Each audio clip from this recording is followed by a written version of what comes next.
অদিতি, আমি এখন দাঁড়িয়ে আছি সুনামগঞ্জের সুরমা নদীতে। এই নদীর পানি কিছুক্ষণ আগে আমরা খবর নিয়েছি 7.55 সেন্টিমিটার উচ্চতায় প্রবাহিত হচ্ছে, যা বিপদ সীমার 25 সেন্টিমিটার নিচে।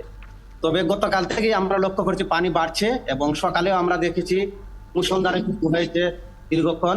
এই বৃষ্টির কারণে এবং পাহাড়ি ঢল অব্যাহত থাকায় সুনামগঞ্জে বাড়তির জনপদে পানি বাড়ছে। সুরমা নদীর পাশাপাশি আমরা খোঁজ নিয়ে জেনেছি জাদুকাটা, চলতি, বৌলাই, পাটলাই যে সীমান্ত নদীগুলো আছে সেই নদীগুলোর পানিও বাড়ছে, এবং এই পানিগুলো এই অঞ্চলের প্রধান নদী সুরমায় এসে চাপ সৃষ্টি করছে, যার ফলে সুরমা নদীর তীরবর্তী এলাকার বিভিন্ন গ্রাম প্লাবিত হচ্ছে। বিশেষ করে অভ্যন্তরীণ যে সড়ক যোগাযোগ আছে সেই সড়ক যোগাযোগগুলো অনেক রাস্তা তলিয়ে গেছে।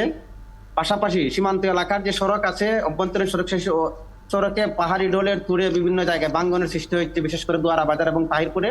সেসব এলাকার অভ্যন্তরীণ যোগাযোগ ব্যবস্থা কিছুটা ব্যাহত হচ্ছে।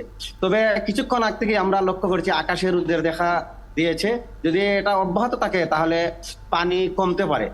আমি আবহাওয়া অধিদপ্তরের সঙ্গে কথা বলেছিলাম, তারা যেটি জানিয়েছেন যে সুনামগঞ্জ উত্তর পূর্বাঞ্চলের জনপদ সুনামগঞ্জ, সিলেটে মাঝারি বা ভারী বৃষ্টিপাত হতে পারে।